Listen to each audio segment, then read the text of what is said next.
શ્રી વલ્લભાધીશ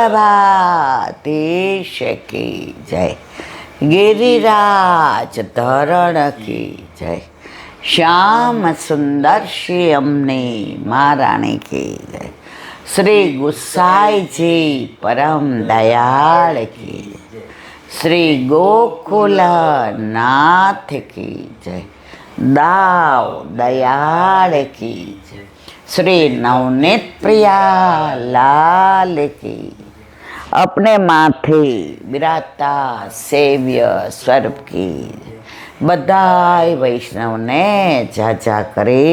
जय श्री कृष्ण, जय श्री कृष्ण। गई काले नवविलास ने विराम, आज दशेरा।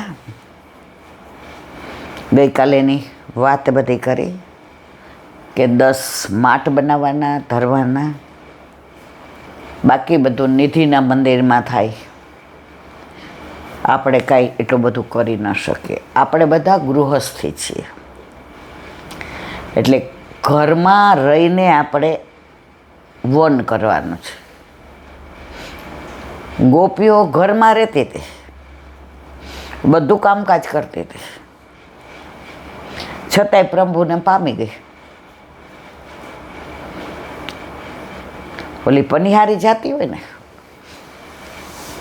માથે બેડું હોય, કાખમાં છોકરું હોય, અને બેનપણીયારો એવી વાતો કરે, તાલી આપે ને હસે ને, આપણને એમ થાય બેડું નહીં પડી જાય.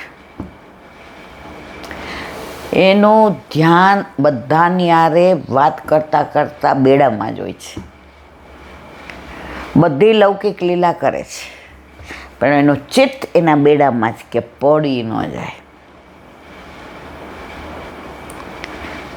એટલે ગોપી પામી ગઈ. અને આપણે તો નથી, જળ ભરવા જાય ત્યારે માથે બેડું, એક નાનો ઘડો મૂકીએ ને તોય પકડી રાખીએ બે હાથે.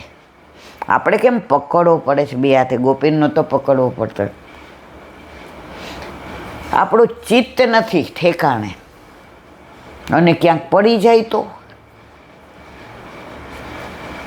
એટલે આપણે બધાય હજી લૌકિકમાં ચિત્તવાળા છીએ.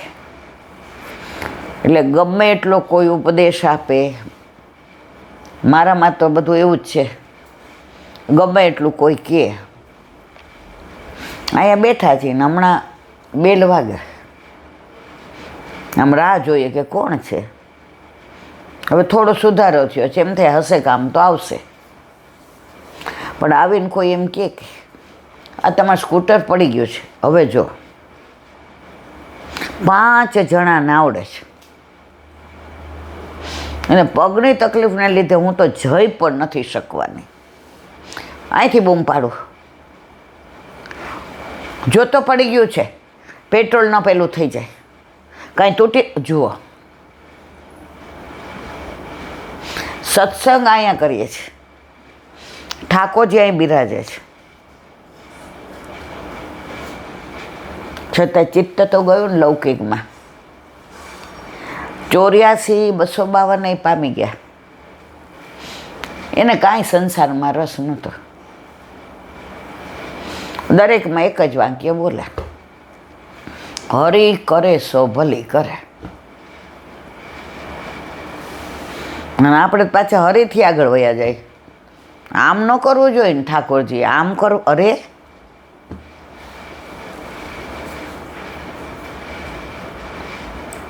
ઠાકોરજી વિચાર કરતા હશે કે મારા બનેવાલે જ મુજને બનાવે છે. છોકરાઓ મોટા થાય ને પછી આપણે કાંઈ કહીએ ને, એમાં તમને ખબર ન પડે. હા ભાઈ, ન પડે. આ તમને આવા હોશિયાર કર્યા એટલે અમારી હોશિયાર તમારામાં આવી ગયા, એટલે આમ ડોબા. ત્યારે સવડું લેવાનું. મેં વચનામૃતમાં સાંભળ્યું હતું.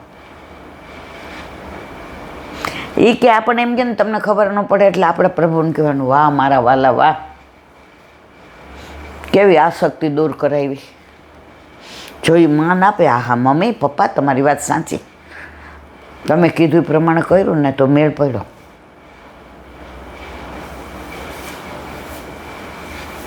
પણ પેલું જ હજી તો આપણે બોલવા જઈએ ને એટલે હું તો બધાના ઘરની વાત કરું છું, આપણા કે બીજા કે ત્રીજા ચોથા સર્વસામાન્ય અત્યારના બધાના ઘર. હવે તમે ભગવાનનું નામ લ્યો બેટા, અમને તો એવી ખબર નથી પડતી કે ભગવાનનું નામ લેવાય, તને સારી ખબર પડે છે. પણ નિવૃત્ત થઈ ગયા પછી આપણે સમજતા નથી એટલે છોકરાઓ સમજાવે છે કે હવે તમે સમજી જાઓ. તોય આટલું સમજાવી દઈએ ત્યારે નક્કી કરી લઈએ હવે વચ્ચે બોલવું નહીં. પાછું કાંઈક એવું થાય, ભાઈ આમાં આવું મમ્મી જય શ્રી કૃષ્ણ. આ એટલે ચિત્ત નથી ચોંટતું. વલ્લભે સ્પષ્ટ આજ્ઞા કરી છે, સાક્ષી ભાવ રાખો. આપણે અહીંયા છીએ જ નહીં, ઉપર છીએ. પછી મનમાં એમ કે એવું કેવી રીતે બને, અહીંયા હોય ને આપણે લે કર ત્યારે જા. ઘણા સત્સંગ ચાલતો હોય ને એટલે આપણે આમ કહીએ ને કે સંસારમાં રહે, હા એ તો સંસારનું તો કરવું જ પડે, નહીં તો અમને તો લોકો ભક્તા ના કહી દે. એવું થોડું ચાલે, એ તો પહેલાં મેં કીધું પહેલાં એ કરવું પડે કે પહેલાં. મારે ઘણી જગ્યાએ આમ લોકોને એ લૌકિક કરે છે સાચું છે ને સાબિત કરવાની બહુ ઉતાવળ. એમાં બે ચાર તો મારા આમ આમ હાવ નજીકના જેવું કાંઈ કહીએ ને કે ભાઈ આ તો સંસાર, હા વ્યવહારમાં જવું પડે, કરવુંય પડે, સંસારને સાચવવું પડે. ઠાકોર જેવું નથી કીધું બધું છોડ દે, બરાબર.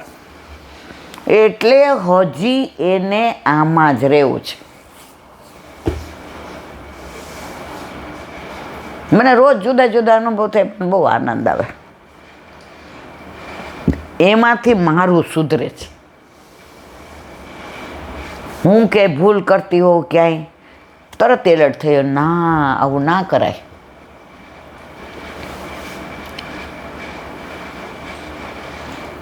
એક રાજા હતો, હવે પરણ્યા તો રાણી બહુ ચતુર એવા, બહુ જ હોશિયાર.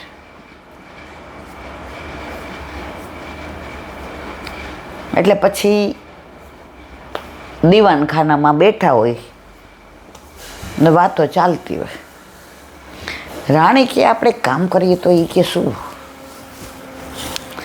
એ કે આ ફાંસીનો કાયદો જ કાઢી નાખે. રાજા કે તો જન્મ ટીપનો ના ભાઈ ના. રાજા કે તો ગુનો કરે તો કરવું શું. આપણે આપણા છોકરાને માફ નથી કરી દેતા, એને માફ કરી દેવાનું. રાજા કે કોકનું ખૂન કરે તો હું કરું, એને સમજાવવાનું, બીજી વાર ન કરે. રાજા કે સારું તમે કહો છો બરાબર, આપણે બહાર નથી પાડવું પણ આપણા બે વચ્ચેની વાત.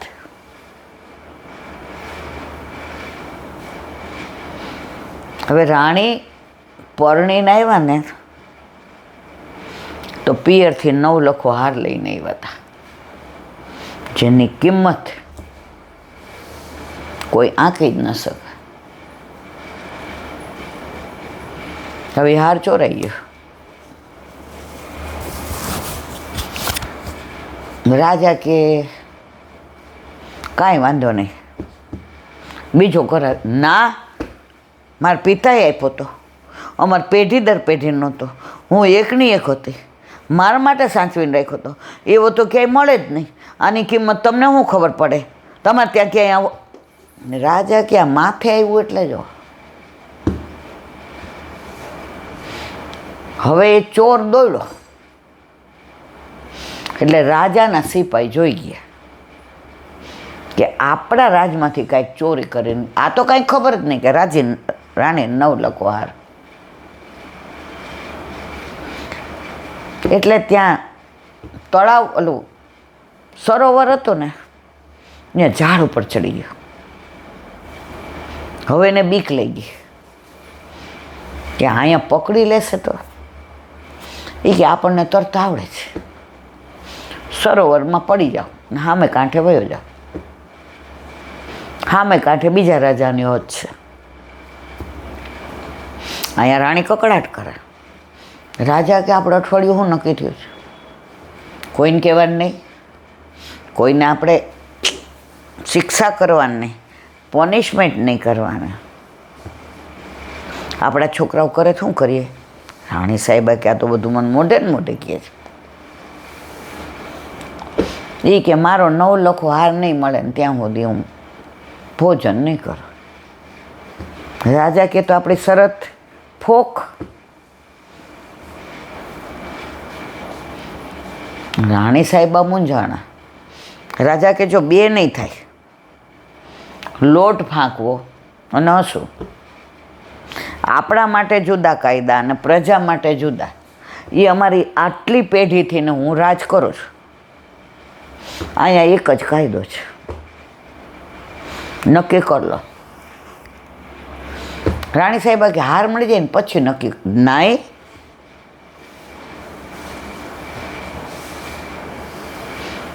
હવે રોજ 2 વચ્ચે ચર્ચા ચાલે. રાજાએ ખાનગીમાં સૈનિકોને કહી દીધું હતું, હાર તો ગોતવો જ પડશે. મારા રાજમાં મારા ઘરમાં ચોરી થાય ના ચાલે. પણ રાણીને કે ના, આપણે છોરું કછોર થાય, કાંઈ મતર કે મતર થોડું થાય, દરેકને આવું છે. પોતે ભૂલ કરે એવું તો થાય અને બીજા કરે.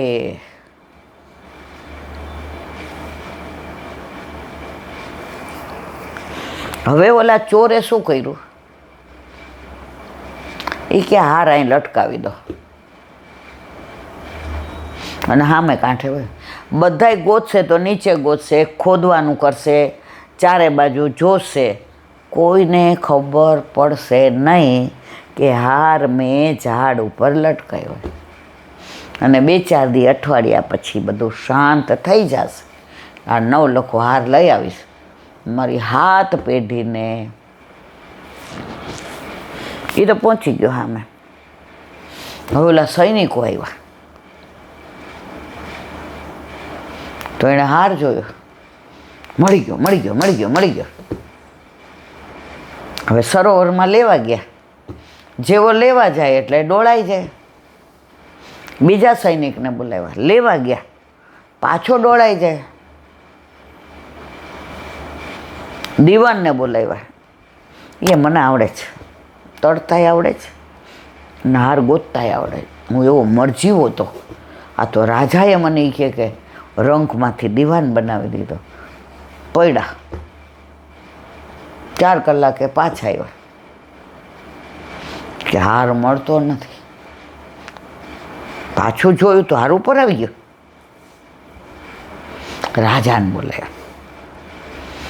એ કે સવારના ગોતીએ છીએ, ઉપર આવે છે ને લેવા જઈએ છીએ તો ખોવાઈ જાય છે. રાજા કે આપણું તો રાજમાં નામ છે, મને તરતા આવડે એવું કોઈ ન આવડે, મને ગોતતા આવડે એવું. રાણીને પૂછ્યું, જાઓ? એ કે તરતા? એ કે ડૂબી જઈશ, મરી જઈશ, પણ તમારે હાર લઈ આવીશ બસ. રાણી કે ના, ધ્યાન રાખજો, એમ ડૂબી ન જવાય. રાજા કે હું આવું બોલું છું તો જો આના બાપનો હાર છે એટલે ખાઈપકા અંદર. સૂર્યનારાયણ ડૂબવાની તૈયારીમાં.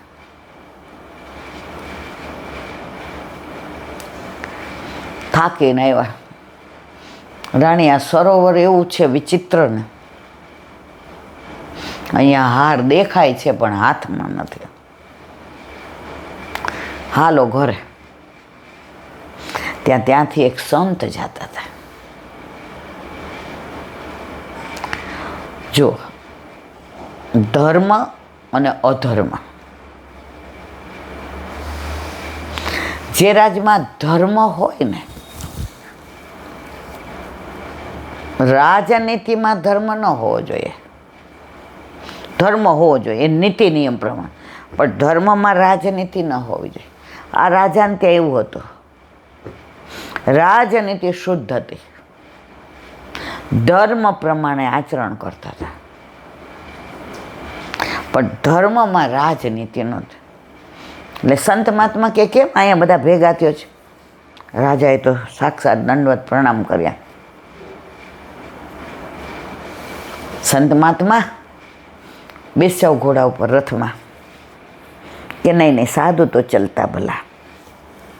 આજ સુધી કોઈ દી કોઈ વાહનનો ઉપયોગ નથી કર્યો. એ કે કાંટા, એ કે અમને કાંટા કાંકરા ન વાગે, રાજા તમને વાગે.